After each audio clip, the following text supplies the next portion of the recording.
Okay, guys, so here we are with the third episode of Around the Table GTA. So, this episode's based off last year. Happy New Year, guys.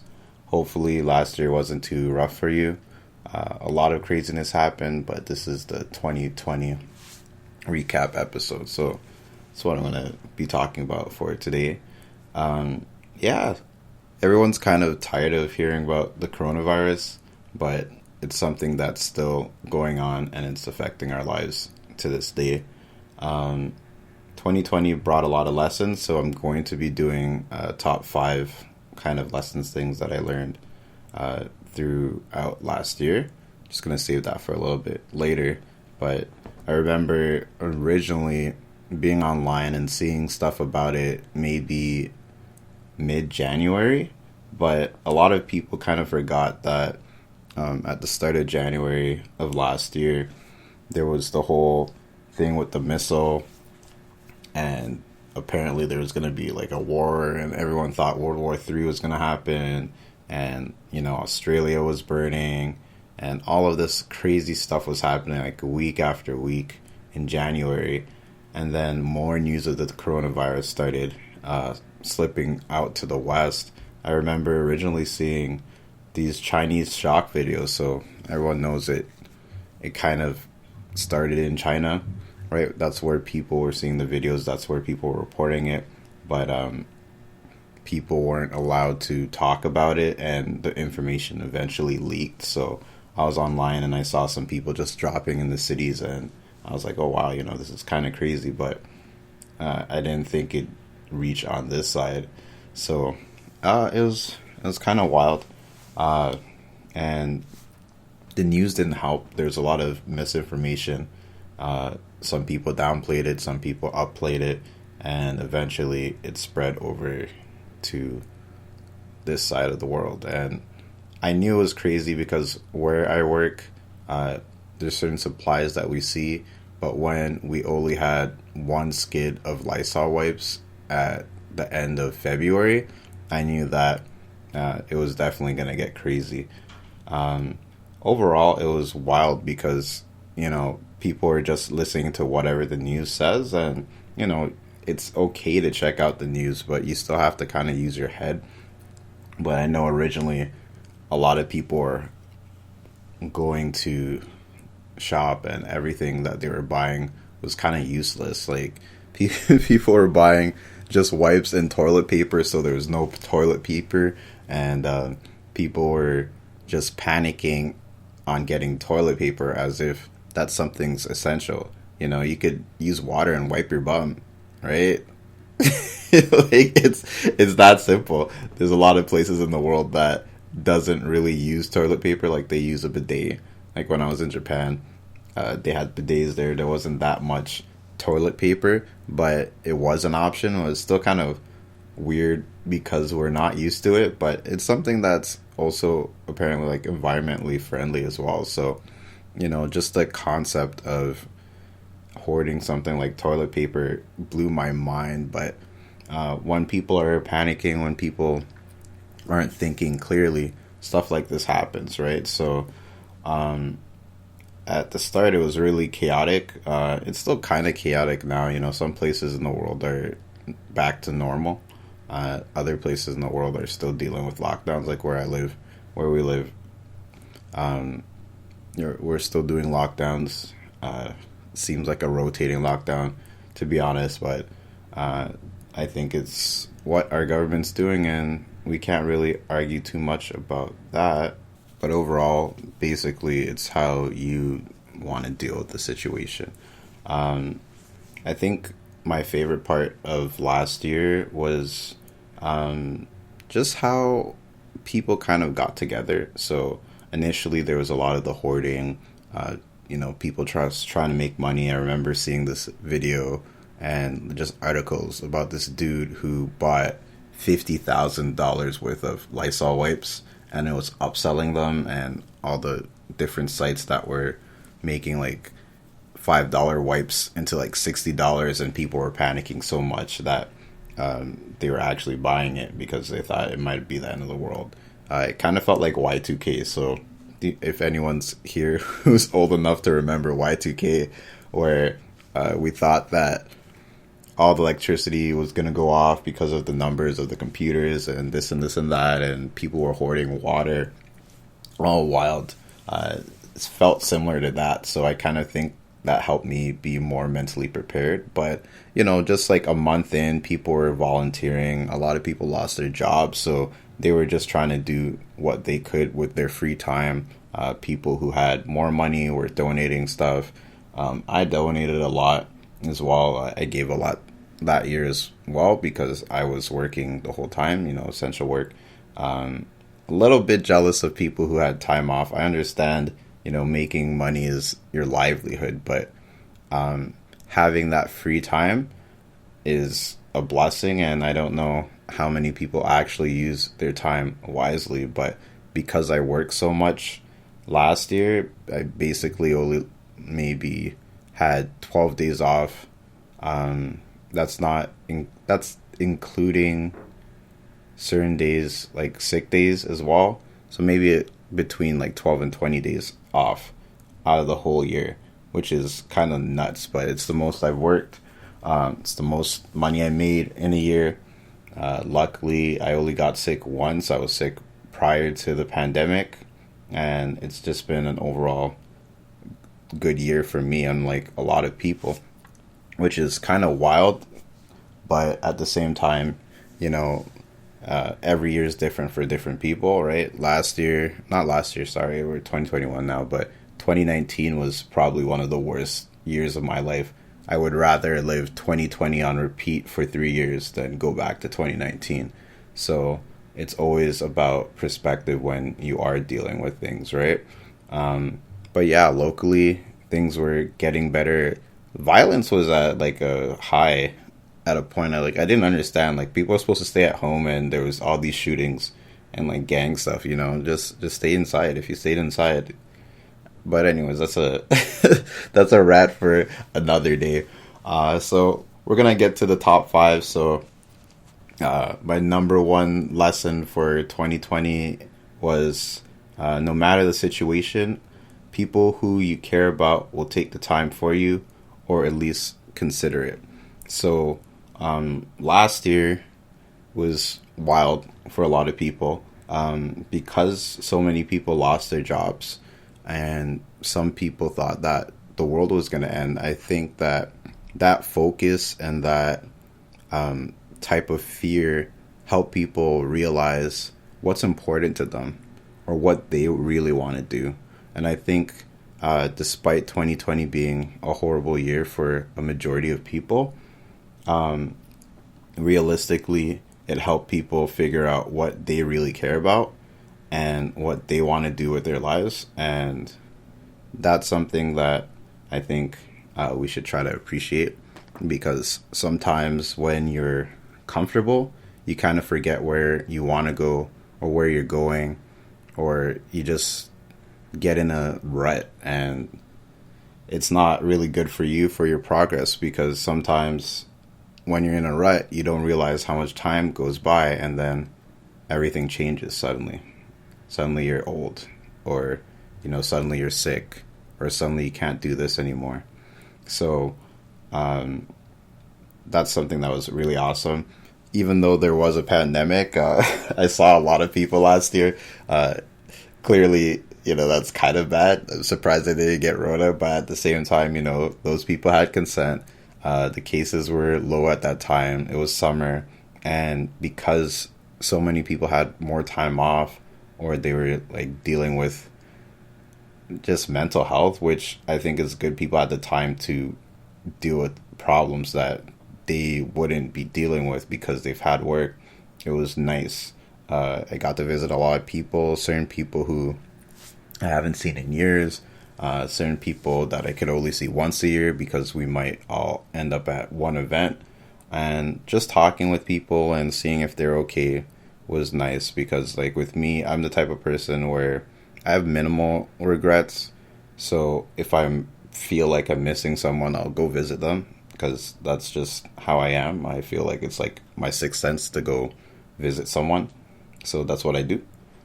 So that's number one. Number two would be, just because someone gives you advice doesn't mean it's for you. And it's kind of strange because this is kind of motivational podcast at the moment, right? We're going to switch it up next season, but I am giving advice on this. People usually do come to me for advice, so it's kind of strange for me to talk about this, but you have to always you have to consider what the person is trying to tell you, right? You don't just take advice from anyone, right? And even when you are getting advice from someone you have to make sure that they're actually trying to help you, right? Some people are projecting, and it happens a little bit with advice, because like I give advice, and me, depending on how much I know that person or what they're trying to get to, I'll change up my advice, right? If someone seems unsure, or if it's a weird kind of request, I'm going to ask for more details, right? A lot of people just assume what their understanding of the situation is, and they'll give advice on that, which works, but at the same time, you want to make sure that you're both on the same page so that the advice is solid, right? Some people give advice based off their regrets, right? And that could work, but it might not be for you. Some people are just projecting, like I said, and they're actually talking to themselves in the advice. So you have to be wary of that. Some people just don't want to see you come up, so they might give you bad advice just so that you might screw up. So you have to be careful with taking advice. Not everyone is looking out for you that gives you advice, and some people might even be looking down on you when they give you advice. So they'll tell you that, oh, that's a horrible idea, based off what they think of you, or because they don't think that you deserve to get to that point. So always be wary of advice. And sometimes advice from people who don't even know you is a little bit better. That's why therapy is good, because the person has no idea who you are, and they can't have they won't have a pre kind of vision of you because of their experiences with you. So like I go get advice from certain people about certain things, and if it's a person who's more of like a cheerleader, they're going to always say, yeah, this is, whatever you're saying is great, it's a good idea, just do it, right? But sometimes you need someone who's more critical, someone who knows you, but they know how you mess up a lot as well. So they'll give you a harsher advice, but at that time it'll probably be better for you because you want to improve. You don't want someone to just agree with you. At the end of the day, with advice can only take you so far. The ball is always in your court. What works for others is based off how they are, and you are not them. So you should choose wisely with the advice that you get. Number 3, don't always share everything. So there's a meme with how it started, how it's going, right? I posted one.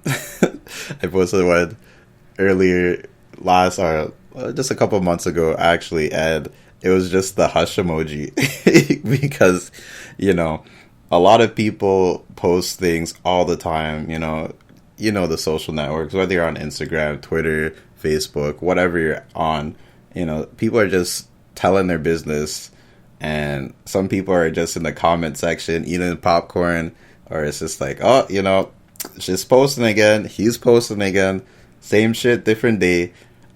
People are getting entertainment out of your misery or your failures and stuff. Like, I was talking about spectators and supporters on Facebook one time, where you have people in your life that are spectators and supporters. I'm not sure if I covered this already, but I'm going to talk about it anyways. So there's going to be people who are going to always be there. They're always going to be there, and they're just watching. They don't care what happens to you. They don't care if it's good or bad. They're just there for the entertainment, right? You could be pouring your heart out on whatever social network, and you could be dead tomorrow, and they'll just say, oh yeah, I wish the best for them, but they were never there for you in the first place, and you can't even say anything to defend yourself because you're dead, right? I know that's kind of grim, but it's the reality of things, because those people will just watch. They'll watch. Even there's some people who wait for you to say something, and they're right there to just argue with you because they don't really care about you. They're watching you just so that they have something to do, or to troll you, or to put you down. But there's also people who are your supporters, some people who always comment, right? Some people who don't comment often, some people who will, they'll be a cheerleader. They'll inspire you to do more, be more. Yeah, you still have to be careful around people like that, but you have to realize who supports you and who's only there to spectate, right? Because I have some people that I talk to everyday supporters, and then I have supporters when, times are critical, right? And you want to have people on your side to help you, or to reach out to you when you're acting like sporadically, or you're doing too much online, because it's for your safety, as well as, you never know what you might say and where it'll end up, right? So sometimes when you're focusing on a goal, sometimes when you're trying to achieve something, you don't really need feedback from people until you have that foundation for yourself, right? Like, I kind of sporadically did the podcast, and even though there was some shaky supporters there, there's some spectators, some people telling me just, it's a waste of time. There's so much podcasts, blah, blah, blah, blah, blah. This is what I want to do, right? It's going back to the advice thing. It's what do I want to do? Your opinion doesn't really matter. So even with these episodes, there's only so many people that know that I'm doing a podcast, or even have access. So some people found out from other people talking about it, which is fine, right? But it's meant for certain people. It's not meant for other people, but if they find it, they'll eventually find it. But I'm not showing them how to get here, right? So, don't always share everything. And if you are sharing a lot, share what you want to, right? Keep certain things hidden. A lot of people in happy relationships aren't even posting that they're in a relationship. They're not even posting online because they don't need that extra drama or that stuff in their life where it'll shake up the relationship. All right, so number 4, when push comes to shove, you'll know what to do. So I think that's something that was really crucial last year, because a lot of people, especially once you start working and you get that foundation, or you finish school, stuff like that, you get comfy in your jobs, you get comfy with your routine, and you don't really switch up that much, right? You might move, you might get a promotion, you might switch companies if you have that opportunity, or you just might stay somewhere and it's nice and safe. But with people losing their jobs and having to figure out what to do with their bills, or what they could buy, what they can't buy, what was useless that they had, your instincts sharpen a lot when you're in a dire situation, or even when you're poor. So like a lot of musicians and actors and other people, they say that, it's called like your thirst, or, when you're hungry. And that's the point of where, you wanted to get to a certain point. So you were doing everything and anything, my bad, to get to where you wanted. And a lot of people, once they get there, they forget that they still have higher goals, right? They still want to be somewhere else, right? And then they get caught up in whatever is happening, whether it be work or at home or at school or whatever, right? I kind of caught myself there at a point last year, and that kind of helped me change my perspective on stuff. I was just paying attention to what people were doing and then paying attention to myself, and also just asking for feedback so that I could help progress myself to get to a point where I'll be proud of myself in like 5 years from now. Especially like with me at work, I made a plan to get to where I was, and I got to that plan, but what's next, right? You always have to kind of think of what's next. So that's going into number 5, where you should always have a plan for your free time, where you want to be, and with your current time as well. Last year, I got only a few days off, right? I took 2 weeks off in December, and I think the first 3 days I didn't really do much. You know, I caught up on some sleep, I watched some TV shows, but by the end of the third day, I was like, no, I gotta get some stuff done. And I purchased a planner in September, and I started using it. And from September to December, I used the planner, and I felt a lot more accomplished doing that, getting that physical planner, planning out my days, planning out my weeks, putting on my appointments there. Having that planner kind of put me in a state of where, wow, you know, this is so, like, I could do so much in this amount of time, and this is what I'm going to do here, here, here. So despite my original plans being canceled, I made a bunch of backup plans for the 2 weeks that I was off. So the 3 days was meant to just relax. But after that, you know, I dealt with a lot of financial holes that I was dealing with. I didn't get my tax return, and I ignored the email because I was working so much. So I figured that out. I got my tax return money. Anything that was pending for shipping, you know, I was calling up Canada Post a bunch. It was like, where's my stuff? Right? I was a real demon with them, but you know, they deserved it. But that's another that is for another episode. Maybe bad service. Maybe I'll add that to season 2. Season 2 thoughts are just coming up right now. Especially planning is great when you're working the night shift. Like, I work nights, so you know, trying to make millions working the night shift. Shout out Drake, 6-Man Drake. Check it out.